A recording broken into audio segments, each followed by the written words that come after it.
வணக்கம் ஃப்ரெண்ட்ஸ். இந்த வீடியோல நம்ம என்ன பார்க்க போறோம்னா, ஒரு பெஸ்ட் கம்பெனிய 10லிருந்து 15 வருஷத்துக்கு நம்ம ஹோல்டு பண்றதுக்கான கம்பெனிய எதெல்லாம் நம்ம முக்கியமா பார்க்கணும்? இதுக்கு முன்னாடி எப்படி இருந்துச்சு? இப்ப எப்படி இருக்கு? இதுக்கப்புறம் எப்படி இருக்கலாம்? அப்படிங்கிறத நம்ம ஓரளவு அனலைஸ் பண்ணா தான் லாங் டைம்க்கு அந்த கம்பெனிய நம்ம இன்வெஸ்ட் பண்ணலாம். நம்ம சேனல்ல பார்த்தீங்கன்னா, அதே மாதிரி எக்கச்சக்கமான கம்பெனிய நம்ம அனலைஸ் பண்ணி போட்டு வந்துகிட்டு இருக்கோம். ஒண்ணொண்ணையும் நீங்க வந்து செக் பண்ணி பார்த்தீங்கனாலே உங்களுக்கு தெரியும். இந்த மாரி கம்பெனி நம்ம அனலைஸ் பண்ணிட்டு இருக்கோம். அப்படிங்கிறத நீங்க போய் செக் பண்ணி நம்ம சேனல்ல பார்த்தீங்கனாலே உங்களுக்கு புரிய வரும்.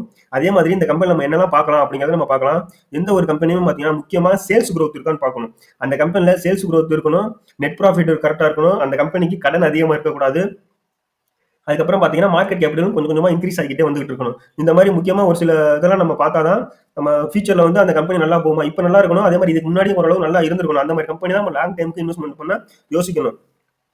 அதுக்கடுத்து பார்த்தீங்கன்னா, அந்த கம்பெனியோட சார்ட் எப்படி இருக்குன்னு பார்க்கணும். சார்ட்ட பார்த்தீங்கன்னா, ஒரு சில கம்பெனிலாம் பார்த்தீங்கன்னா, மேல கீழ ரொம்ப டவுன் அப்ல போயிட்டே வந்துட்டு இருக்கும். இந்த கம்பெனிலாம் பாருங்க. 2006ல வெறும் 3300 அந்த ரேஞ்சில தான் அந்த ஒரு ஒரு ஸ்டாக் கிடைச்சிருக்கு. இன்னைக்கு பாருங்க ரூ. 1,40,000 எத்தன மடங்குன்னு நீங்க யோசிச்சு பாருங்க. 2006ல ரூ. 3000 இருந்தது. இன்னைக்கு ரூ. 1,40,000 இந்த மாரி கம்பெனில ஒரு 10 ஸ்டாக் வாங்கி வச்சிருந்தா கூட உங்களோட அந்த இன்வெஸ்ட்மென்ட்டோட ரேஞ்ச் எந்த அளவுக்கு வளர்ந்திருக்கும்னு பாருங்க. அதுக்கடுத்து பார்த்தீங்கன்னா, இந்த கம்பெனியோட காம்படிட்டர்லாம் யார் யாருன்னு பார்க்கணும். இந்த கம்பெனியோட எம்.ஆர்.எஃப் கம்பெனியோட காம்படிட்டர்லாம் பார்த்தீங்கன்னா, பாலகிருஷ்ணா இண்டஸ்ட்ரீஸ், அப்போலோ டயர் இந்த மாரி ஒரு சில பெரிய கம்பெனிகள் இருந்தாலும், எம்.ஆர்.எஃப் இன்னைக்கு வரையும் யாராலயும் ஒரு டச் கூட பண்ண முடியாது. அந்த அளவுக்கு தான் எம்.ஆர்.எஃப் வளர்ந்து இந்தியாவிலேயே ஒரு பெஸ்ட் கம்பெனியா சுத்திட்டு இருக்கு.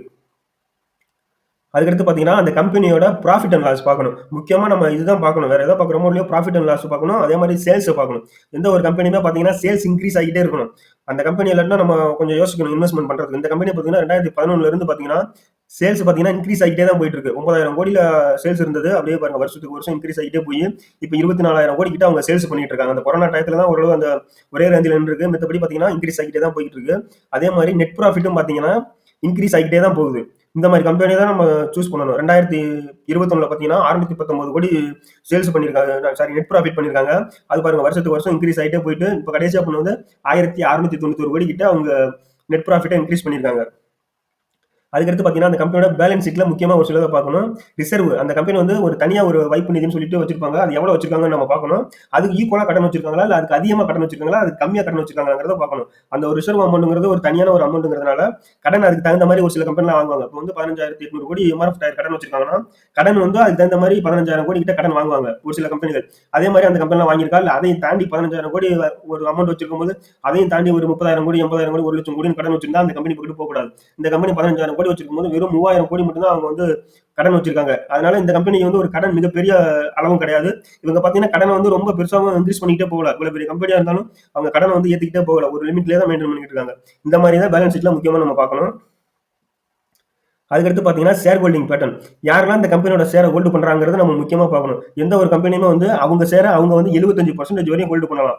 அந்த 75% வரையும் ஹோல்டு பண்ணாம, அத விட கம்மியா பண்ணாங்கன்னா, அந்த கம்பெனியும் நம்ம கொஞ்சம் யோசிக்கலாம். எம்.ஆர்.எஃப் டயர பார்த்தீங்கன்னா, புரமோட்டர் பார்த்தீங்கன்னா, வெறும் 27% தான் ஹோல்டு பண்றாங்க. எஃப்.ஐ. பார்த்தீங்கன்னா 19% ஹோல்டு பண்றாங்க. டி.ஐ. பார்த்தீங்கன்னா 11%, பப்ளிக் பார்த்தீங்கன்னா 41% ஹோல்டு பண்றாங்க.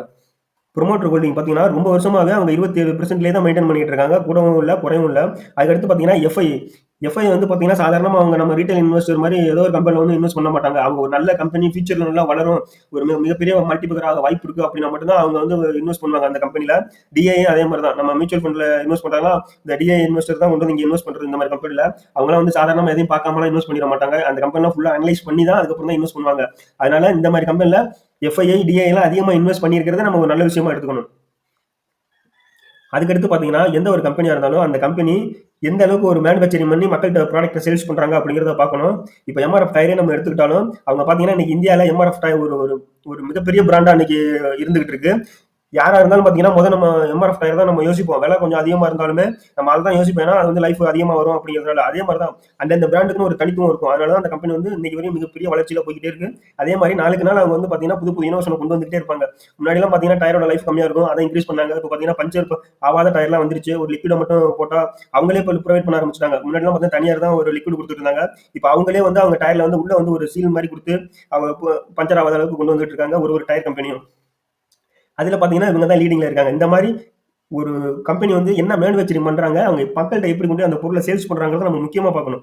ஒரு கம்பெனி வந்து பார்த்தீங்கன்னா, ஒரு எஃப்எம்சிஜியாவே இருக்கட்டும், ஒரு ஃபுட் மேனுஃபேக்சரிங் பண்றாங்கன்னா, அத கண்டிப்பா அது நம்ம மக்கள் வாங்கிட்டே தான் இருக்க போறாங்க. அந்த மாரி கம்பெனி தான் நம்ம லாங் டைம்க்கு சூஸ் பண்ணணும். அத விட்டுட்டு ஏதாவது ஒரு பென்னி ஸ்டாக்க போய் வாங்குனீங்கன்னா, லாங் டைம்க்கு 100ல 1 ஸ்டாக்கோ, இல்ல 2 ஸ்டாக்கோ வரும். அதுக்கு ஆசைப்பட்டு நம்ம வாங்கிவிட்டு லாஸ் பண்ணிட்டு தான் நம்ம ஷேர் மார்க்கெட்ல போற மாரி இருக்கும். இதே மாதிரி தான் நம்ம சேனல்ல வந்து பார்த்தீங்கன்னா, நல்ல பெஸ்ட்டான கம்பெனிகள அனலைஸ் பண்ணி வீடியோ பண்ணிக்கிட்டு இருக்கோம். நம்ம சேனல ஃபாலோ பண்ணிட்டே வாங்க. நம்ம உங்களுக்கு ஏதாவது ஒரு கம்பெனிய பார்க்கணும்னு நெனச்சீங்கன்னா, நம்ம சேனல்ல போயிட்டு நம்ம லிஸ்ட்ல இருக்கிறதெல்லாம் ஒண்ணு ஒண்ணு செக் பண்ணி பாருங்க. உங்களுக்கு அப்பதான் நான் என்ன சொல்லி இதுக்கு முன்னாடி என்ன சொல்லியிருக்கேன், இப்ப என்ன சொல்றேங்கிறது உங்களுக்கு புரிய வரும். இதே மாதிரி நம்ம நெறைய கம்பெனி அனலைஸ் பண்ணிட்டு இருக்கோம். இந்த வீடியோ புடிச்சிருந்தா நம்ம சேனல சப்ஸ்கிரைப் பண்ணுங்க. நன்றி.